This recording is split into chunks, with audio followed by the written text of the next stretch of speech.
जी अस्सलाम वालेकुम।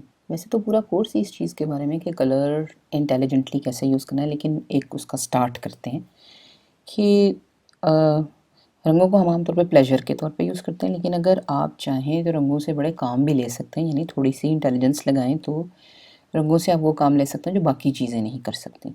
उसके कुछ तरीके हैं जिनमें से हम देखते हैं कि क्या-क्या तरीके हैं। नंबर 1 ये है कि colour can be used to increase और reduce available light in the living spaces. ये तो बड़ी कॉमन चीज़, आपने खुद भी ये चीज़ एक्सपीरियंस की होगी कि देखिए आपका एक कमरा है।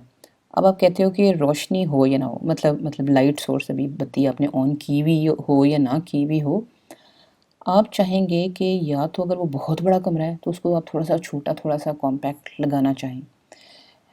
या आपको छोटे कमरे को आपने बड़ा और रोशन करना हो, या आपका अगर कोई कनेक्टेड है जैसे ड्राइंग रूम और स्टडी या ड्राइंग रूम और डाइनिंग रूम साथ साथ जुड़ा होता है और डाइनिंग रूम बहुत छोटा और ड्राइंग रूम काफ़ी बड़ा हो, तो आप डाइनिंग रूम को चाहोगे कि थोड़ा सा वो बड़ा बड़ा लगे। तो आप ऐसा काम जो है ना कि कमरे में रंग की वजह से स्पेस जो है अंदर की वो बड़ी या छोटी कैसे की जाए, ये भी आप कलर से कर सकते हैं। मसलन अब आप सोच रहे होंगे कि मैंने ये क्यों कहा कि बड़ी स्पेस को छोटा करना है। कई दफ़ा आपको बड़ी स्पेस को छोटा मूड बनाने के लिए करना पड़ता है, या आप उसको कॉम्पैक्ट करना चाहते हो कि इंटिमेट के करीब-करीब सी वो हो। जैसे मिसाल के तौर पे अब ये एक बिल्कुल सी साइड पे हो सकता है कि ये किसी लॉन्च या शिप का इंटीरियर हो, लेकिन बेसिकली ये सी के बिल्कुल साथ है। अब देखिए कि बाहर रोशनी है, यानी कोई शाम के करीब का वक़्त है, गहरी शाम नहीं है, दरमियानी सी है, लेकिन रोशनी है बाहर। लेकिन अंदर उन्होंने बत्तियाँ क्यों जलाई हुई हैं? अंदर उन्होंने इसलिए बत्तियाँ जलाई हुई हैं क्योंकि इन्होंने दीवारों का और कमरे का रंग जो है ना, वो जानबूझ के थोड़ा मध्यम किया हुआ है, थोड़ा डार्क किया हुआ है। अब वो क्यों किया हुआ है उसकी, इस वक़्त मुझे लगता है कि बेसिकली उसकी वजह स्टाइलिंग है। कि देखें रोशनी जल रही है, रोशनी अंदर वाली जल रही है, इसकी वजह से एक ड्रामेटिक इफ़ेक्ट पैदा हो रहा है। लेकिन अगर ये बिल्कुल सारी सफ़ेद होती तो इसमें जो रोशनियाँ जल रही होती उनका कोई फ़ायदा ना होता, रोशनी का इम्पैक्ट ना आता। रोशनी का इम्पैक्ट तब आता है जब डार्क के ऊपर लाइट होती है। तो समझे कि अवेलेबल लाइट जो बाहर है उसके बावजूद उन्होंने अंदर के कमरे को ज़रा छोटा गहरा डार्क दिखाया है, ताकि अंदर लाइट्स के साथ एक ड्रामेटिक एक पर्सनल सा इफ़ेक्ट आए। उस उसके लिए आप देखें कि अब वाइट के बजाय, हल्के के बजाय उन्होंने थोड़ा-सा ज़्यादा डार्क बादामी किया हुआ है कि वो ज़रा थोड़ा-सा इंटिमेट सा वार्म सी फीलिंग उसमें आ रही है। जबकि इस कमरे को देखें, ये जस्ट द ऑपोज़िट है। इसमें रोशनियाँ नहीं जली हुई। बाहर लाइट ऐसी ही है जैसे उसमें थी। देखें, तेज़ रोशनी नहीं है, यानी बहुत तेज़ धूप नहीं है, क्योंकि तेज़ धूप होती तो बाहर से गहरे साए अंदर बन रहे होते हैं। देखें, साए हल्के बन रहे हैं, इसका मतलब है कि ये भी कोई 10 सुबह 10 बजे की या शाम 4 बजे तक की लाइट है, यानी बाहर इस कमरे में भी बाहर उतनी ही लाइट है, सनलाइट जितनी पिछले वाले में थी। देखिए, पिछले वाले में भी इसी तरह ही थी तकरीबन, इसमें भी तकरीबन ऐसे ही है, लेकिन कमरे में चूँकि उन्होंने सफ़ेद रंग किया हुआ है, इस वज़ह से कमरा जो है वो ज़्यादा रोशन, ज़्यादा बड़ा लग रहा है। हालाँकि देखिए, मोटी-मोटी दीवारें, मोटा-मोटा सारा कुछ है, लेकिन इसमें स्पेस ज़्यादा उन्होंने क्रिएट की है। और वो ऐसे की है कि रंग जो है ना वो दीवारों का बहुत हल्का वाइट, हल्का ग्रे और वाइट किया हुआ है, ताकि रंग की वजह से ही अंदर रोशनी ज़्यादा हो और कमरा खुला-खुला, बड़ा-बड़ा लगे। फिर जाते हैं पीछे, ये देखिए, अब इसका मूड और इसका मूड फ़र्क है। इसका मूड और इसका मूड फ़र्क है।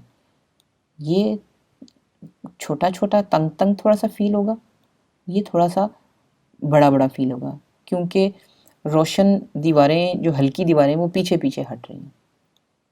दूसरा तरीका ये है कि colour can modify the perception of a space, creating impression of size, nearness, separation और डिस्टेंस। यानी ये भी तकरीबन वही बात है, लेकिन थोड़ी सी फ़र्क है कि एक तो स्पेस है ना, जो रियल स्पेस अंदर आपको पता है कि 14 फुट का कमरा है, 10 फुट ऊंची दीवार है, कि ये रियल स्पेस है। लेकिन आप कई दफ़ा परसेप्शन भी, यानी एक स्पेस का की शक्ल चेंज भी कर सकते हैं, थोड़ी सी, by creating impression of size, nearness, क्योंकि कुछ चीज़ों को अगर आप रंग तेज़ कर देंगे तो करीब करीब लगेंगे, कुछ को दूर कर सकते हैं, कुछ को अलग अलग कर सकते हैं, कुछ को मतलब फासले क्रिएट किए जा सकते हैं कमरे के अंदर ही। अच्छा, अब ये मैं आपको मिसाल कमरे की दी है, लेकिन मैं सबसे अच्छी मिसाल आपको ये दे रही हूँ मेकअप की। मेकअप में भी यही चीज़ है कि देखिए, रंग जो है वो साइज़ बदल सकते हैं, करीब और दूर बदल सकते हैं, अलग अलग सेपरेशन वो ज़्यादा क्लियर कर सकते हैं, और डिस्टेंस के कि कौन कितना पीछे कितना आगे ये चेंज कर सकते हैं। इसकी सबसे अच्छी मिसाल आपके मेकअप में है। ये जो आप कंटूरिंग करते हैं वो आप क्या करते हैं कि आपने जब यहाँ डार्क लगाया तो अभी अब आपको और डार्क के बिल्कुल अगेंस्ट आपने बहुत लाइट लगाया, तो आप क्या करें, आप नाक का ब्रिज यानी नाक की लाइन आगे की तरफ ला रहे हैं। जहाँ रोशन रोशन किया हुआ है वो आप आगे आगे कर रहे हैं, जहाँ डार्क डार्क किया हुआ है वो आप पीछे पीछे दिखाने की कोशिश कर रहे हैं। मेकअप में आप ये देखें कि सिर्फ ब्राउन की टोन्स ही हैं, और उन्हीं की ब्राउन की टोन्स में आप अपनी शक्ल के फीचर्स चेंज कर सकते हैं, चौड़ाइयाँ छोटी कर सकते हैं, गहराइयाँ फ़र्क कर सकते हैं, और ये बहुत बड़ी साइंस है। और ये इस चीज़ का सबूत है कि रंग की वजह से फासले का धोखा क्रिएट कर सकते हैं। तीसरी चीज़ ये है कि colour can be use to manipulate emotional response और mood of a viewer. Mood change करते हैं आप रंग दिखा के, मूड भी, और आप रिस्पॉन्ड कैसे करेंगे कि आपका मतलब आपका रिएक्शन कैसे होगा, उसको भी आप थोड़ी थोड़ी हद तक मॉडिफाई कर सकते हैं। मसलन एक सीधी सी बात है, ये नॉर्मल कमरा नहीं है। इस कमरे में, इस हॉल में आप एंटर होंगे ही तो एकदम आपका इमोशनल रिस्पॉन्स कि आपने बिहेव कैसे करना है, और आपका मूड चेंज हो गया इन रंगों की वजह से। क्योंकि इन रंगों ने एकदम से आपको सिग्नल दे दिया है कि इस वक्त तो फेस्टिविटी है, खुशी है, नाच गाना है, और हल्की वाली खुशी भी नहीं, लाउड वाली खुशी। क्योंकि तेज तरीन रंग जो है ना, जो खालिस तरीन रंग है, उनको कंबाइन करके पूरे की पूरी जगह का इम्प्रेशन बड़ा तेज़ और लाइवली किया गया, जो कि हमारे जहन में इस चीज़ का इम्प्रेशन है कि हाँ ये तो शादी का कमरा है, और शादी भी मेहंदी। ठीक है, अब यहाँ ये रंग और ये रोशनी है। अब ये शादी वाले से बहुत फ़र्क है, क्योंकि हमारे कल्चर में इन रंगों की वजह से हमें एक मेंटल सिग्नल मिलता है कि क्या करना है। यानी हमारा इमोशन चेंज हो जाता है कि हम सोबर आए हुए हों, अगर बड़े गुस्से में भी आए हों शादी अटेंड करने, लेकिन अंदर एंटर होते हैं वो मूड बेहतर हो जाता है। आप कहते हैं कि हाँ यार नाचना गाना है, चलो नाचना गाना है, 2-3 घंटे करेंगे फिर चले जाएंगे, कि आपका मूड रंगों की वजह से बदल जाता है। लेकिन कल्चरली फ़र्क होता है। इस कल्चर में जहाँ आप डांस फ्लोर पे जाते हैं वहाँ इतने तेज़ रंग नहीं है, लेकिन वहाँ रोशनी और धुएँ और डार्क और रोशनी के जो कॉम्बिनेशन थे ना, देखते एकदम ये बीम निकली, ये दोनों भी जो है वो आपको उसी मूड में लाते हैं, क्योंकि उस कल्चर में नाचने गाने का जो सिग्नल मिलता है वो इन रंगों की वजह से मिलता है। कि बहुत गहरे के अंदर एकदम रोशनियाँ जो फ़र्क आ रही हो ना, वो भी समझें ये रंग ही है ना, तो इनकी वजह से इन लोगों को सिग्नल मिलता है कि अच्छा यहाँ जहाँ आ गए डांस फ्लोर में आपने डांस ही करना है, यहाँ भी आपने डांस ही करना है, यहाँ भी आपने डांस ही करना है। खुद ही सिग्नल, किसी का वर्ड यूज़ किए बगैर आपको समझ आ गया। लेकिन हर कल्चर ने अपने रंग रखे होते हैं सिग्नलिंग के लिए। अब यहाँ देखें, यहाँ भी सिग्नलिंग है। यहाँ रंगों ने आपको बता दिया कि हाँ अब नाचना गाना, नाचने गाने वाली चीज़ है, फेस्टिविटी है। लेकिन ये नाचना गाना दूसरों से फ़र्क है, क्योंकि ये एक प्रॉब्लली शादी है। ये देखें, ये दुल्हन है, ये शादी है। अब आप ये भी देखें कि काले कपड़े एक कल्चर में क्लास और खुशी को से कनेक्टेड है। यानी वो कल्चर काले कपड़े को बड़ा क्लासी समझता है। हमारी शादियों में काले कपड़े पहन के कोई चला जाए तो आप कहेंगे कि खुशी में आपने कोई मतलब इतने अच्छे नहीं समझे जाते कि खुशी में काला रंग नहीं पहना जाता। इसका मतलब है कि जो रंगों के मूड के लिहाज से सिग्नल्स हैं वो कल्चर टू कल्चर फ़र्क होते हैं। हर कल्चर ने अपने मूड के हिसाब से रंग रखे होते हैं कि अब ये करना है, वो करना है। मौत का रंग कहीं और होगा। हमारे तो शादी में दुल्हन की का रंग सुर्ख होता है, इनका हमेशा सफ़ेद होता है। लेकिन ये मौका एक ही है कि शादी है, दुल्हन है, लेकिन उस कल्चर ने सफ़ेद रंग को इसलिए रखा हुआ है, हमारे ने लाल को रखा हुआ है। अब ये रंग है, ये जो रंगों का सेट है, सफ़ेद और काला और ये लिबास, ये आपको ये रंग मिलके उस बंदे को एकदम से सिग्नल दे देते हैं कि अब ये करना है, यानी अब मेडिटेशन करनी है, या अब इनर माइंड पे फोकस करना है। क्योंकि आप एक गेम, एक स्ट्रेटजी की गेम, फिज़िकल गेम खेलने जा रहे हैं। ये ताइक्वांडो है या जूडो है, जो कुछ भी है, लेकिन ये डीप मेंटल फोकस की चीज़ें। तो ये यूनिफ़ॉर्म जो है, यूनिफ़ॉर्म ख़ासतौर पे इन रंगों के साथ आपको एकदम से आपका मूड चेंज करके उस फ़ेज़ में ले जाता है कि जिसमें आप मेंटली तैयार होते हो ये काम करने के लिए। अब यही लाल रंग का भी लिबास हो सकता है। लेकिन ये लोग जिनको वाइट रंग के से सिग्नल मिलता है, जब लाल रंग का लिबास आप उनको देंगे तो आप उनको वो सिग्नल नहीं मिलेगा। यानी रंग आपका स्विच ऑन ऑफ का बटन होते हैं, कि इसने स्विच ऑन कर दिया आपका बटन कि अब आपने ये रोल प्ले करना है। जब ये आप कपड़े उतार के कोई और रंगीन कपड़े पहनेंगे तो आपका स्विच ऑफ हो जाएगा, फिर आपको पता चलेगा आपने कुछ और रोल करना है। यानी हमारी लाइफ में जो रोल्स हैं उनका भी ताल्लुक, रोल्स या एक्शंस का ताल्लुक रंगों से हमने जुड़ा हुआ होता है। अब ये एक ख़ास जापानीज़ गार्डन है, इसको आप पेबल्स के साथ बनाते हैं, रॉक गार्डन कहते हैं, कि ये मेडिटेशन के लिए यूज़ होता है, कि यहाँ अब सुकून, ऑर्गेनाइजेशन और तरतीब है। तो अगर किसी जापानीज़ बंदे को जैसे ही वो इधर देखेगा, अगर आपने अपने घर में भी बनाया हुआ है, जापान में नहीं भी, आपने अपने घर ही किसी पाकिस्तान में किसी जगह पे और कोई जापानीज़ बंदा आएगा तो ऑटोमेटिकली इस रंग को देख के ठक करके एकदम से वो उस फेज़ में चला जाएगा जिसमें उसने पीस, सोचना और मेडिटेशन करनी है, क्योंकि उस कल्चर ने इस ग्रे रंग को और इस तरतीब को ख़ास तौर पे उस मूड के साथ कनेक्ट किया हुआ है कि जिसमें मेडिटेशन करनी है।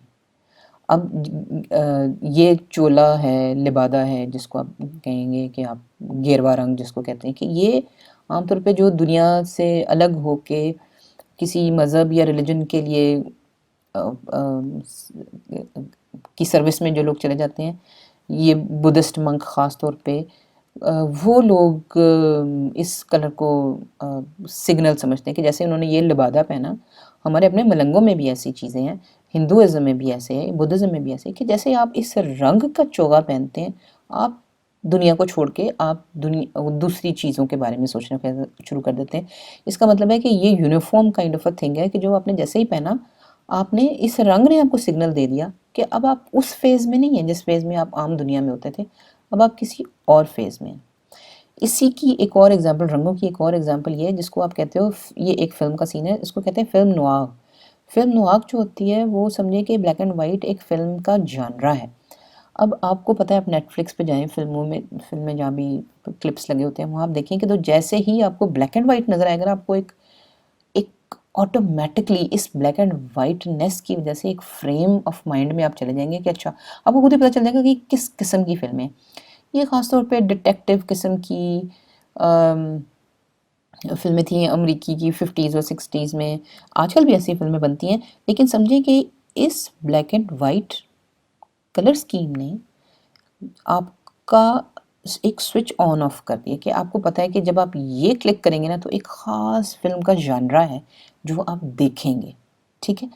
तो समझिए कि ये भी कलर के सिग्नल का वही तरीका है। अब आप गूगल करें, आप देखें, जितनी भी फ़िल्म नॉक करें, आप जितने भी फ्रेम आएँगे वो आपको ब्लैक एंड वाइट ही मिलेंगे, क्योंकि इन्होंने black and white colour scheme को व्यूअर्स के लिए ऑन ऑफ का स्विच बना दिया है कि ये करेंगे तो आपको मतलब ये ब्लैक एंड वाइट आप देखेंगे तो आपको इस जनरा की फ़िल्म या इस मूड की फ़िल्म आपको पता चलेगी।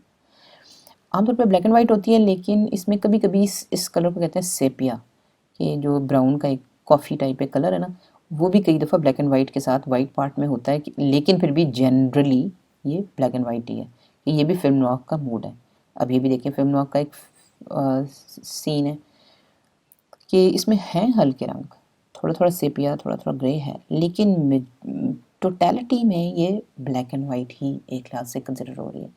यानी इन जितनी भी फ़िल्में हैं, इनका फ्रेम की का रंग, उसका मूड ऐसा ही है।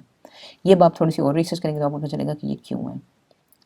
पोस्टर्स में भी ऐसे ही होगा कि पोस्टर देखते ही आपको समझ आ जाएगा कि ये फ़िल्म नॉक का पोस्टर है। नई फ़िल्मों में भी ऐसे ही है कि जब नई फ़िल्मों में भी उस जनरा की कंटिन्यूएशन अगर हो, उसी जनरा की फ़िल्में अगर लेट्स से 2018-19 में भी बनी हैं, तो उसकी कलर स्कीम वो यही रखेंगे, थोड़ी-सी चेंज कर दी, लेकिन बेसिकली पता चल गया आपको कि ये उसी जनरा की कंटिन्यूएशन है। अब स्पोर्ट्स में अगर जाएँ तो स्पोर्ट्स में रंग जो है ना वो प्योरेस्ट यूज़ होते हैं, बेसिक जो रंग होते हैं, लाल, पीला, नीला, क्योंकि स्पोर्ट एक्शन वाली चीज़ है, तो क्विकली जल्दी से आपको समझना है, जल्दी से ऑन ऑफ चीज़ करनी है।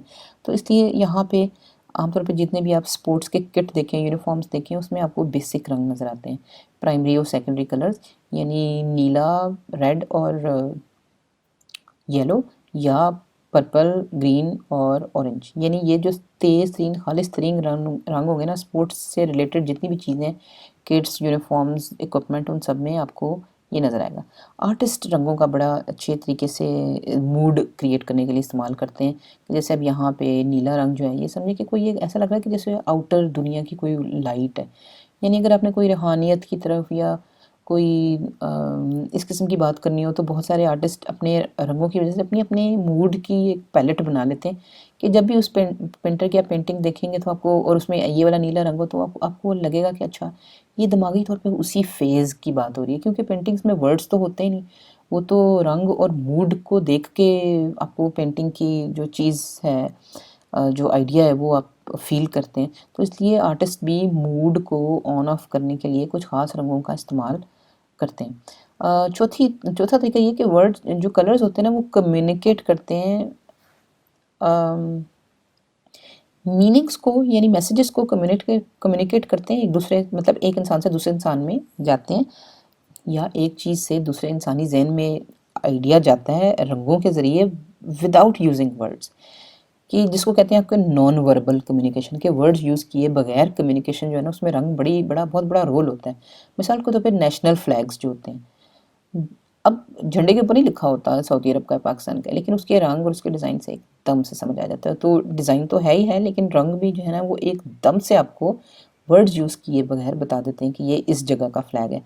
ट्रैफिक लाइट उसका सबसे बड़ा चीज़ है कि पूरी दुनिया की जो ट्रैफिक लाइट्स हैं, 3 रंग जो हैं, पूरी दुनिया की ट्रैफिक को कंट्रोल करते हैं, चलाते हैं, रोकते हैं, तैयार करते हैं। पिंक रिबन कैंपेन है, उसमें पिंक रिबन का बैच अगर आपने लगाया हुआ, तो उसका मतलब ये है कि ब्रेस्ट कैंसर से फाइट के साथ हैं आप। तो ये सारे वो तरीके हैं कि जिसमें सिर्फ़ और सिर्फ रंग की वजह से आप वो चीज़ें समझ लेते हैं जो कि जिसमें वर्ड्स नहीं यूज़ हुए होते। अब इसमें तस्वीर है, मुझे नज़र आ जाएगा जापान का कौन सा है, बाकी कौन से हैं, किसी ने मुझे लिख के नहीं बताया। तो इसको कहेंगे नॉन वर्बल कम्युनिकेशन, जिसमें रंग का बड़ा रोल होता है। ट्रैफिक लाइट में भी ऐसे ही, कोई वर्ड्स नहीं बोले, कुछ नहीं। ग्रीन का मतलब आपको पता है, येलो का, ऑरेंज का पता है, रेड का आपको पता है, कोई वर्ड्स नहीं है, लेकिन सिर्फ रंगों ने पूरी दुनिया की ट्रैफिक को ऑर्गेनाइज कर दिया। मतलब ये रंगों की सबसे बड़ी खासियत है कि इंटेलिजेंटली रंगों को ऐसे इस्तेमाल किया जा रहा है। पांचवा तरीका ये कि colour helps us see things better by telling us where one thing ends and where a different thing starts. Colour की एक और भी, जो कि आमतौर पे लोग इस तरह से सोचते नहीं, लेकिन कलर जो है ना, वो चीज़ों की बाउंड्रीज जो है ना, वो डिसाइड कर बताता है आपको, कि जैसे 5 लिखा हुआ है ना, तो 5 का जहाँ ये बॉर्डर ख़त्म हुआ है, इसका मतलब है यहाँ 5 ख़त्म हो गया। ये बैकग्राउंड है और ये 5 नंबर लिखा हुआ है, ठीक है। तो चीज़ों को बैकग्राउंड से या दूसरी चीज़ों से फ़र्क करने के लिए भी, बाउंड्रियाँ बनाने के लिए भी रंग ही आपको इन्फॉर्मेशन देते हैं। मसलन ये 2 दरिया मिल रहे हैं आपस में। अब अगर रंगों का फ़र्क ना होता, तो आप कभी नहीं बता सकते थे कि ये पानी फ़र्क है और ये पानी फ़र्क है। दोनों का रंग फ़र्क है, तो आपको पता चल रहा है कि ये पानी कहीं और से आ रहा है, ये कहीं और से आ रहा है, और दोनों की ये बाउंड्री है। यानी रंगों ने 2 चीज़ों की बाउंड्रियाँ डिफ़ाइन कर दी हैं, बता दिए कि ये कहाँ तक है और ये कहाँ तक है। ये एग्ज़ाम्पल आपको बड़ी ज़बरदस्त है, इससे आपको समझ आएगी कि देखिए, शीशे की प्लेट जो ट्रांसपेरेंट है, उसमें रंग पड़ा हुआ है। रंग की जो आउटलाइन है, जो बाउंड्री है, इसने बता दी कि भाई रंग यहाँ तक है, प्लेट में यहाँ नहीं है रंग, यानी यहाँ प्लेट साफ है। इस तरह प्लेट की एग्जांपल दे दें, अगर ये रंग ना होता, किनारा जो इसका ब्राउन हो रहा है, तो रंग की वजह से इस प्लेट की भी बाउंड्री आपको नज़र आ रही है, यानी ये भी रंग है, ये सफ़ेद रंग भी रंग है। इसकी वजह से आपको पता चल रहा है कि जी प्लेट यहाँ पे आके ख़त्म हो गई है, क्योंकि तो ट्रांसपेरेंट है। अगर मैं इसको रबड़ से मिटा दूँ, तो आप बता नहीं सकेंगे कि प्लेट कहाँ तक जा रही है, यहाँ तक जा रही है या यहाँ तक जा रही है। इसका मतलब है कि रंग बड़े फ़र्क तरीके से चीज़ों की आउटलाइन, चीज़ों की लिमिट्स बताते हैं। ये अगर आप गौर करें इस चीज़ पे, तो आपको पता चले कि ये कितनी यूज़फुल एक चीज़ है, एक टैक्टिक है। Thank you very much.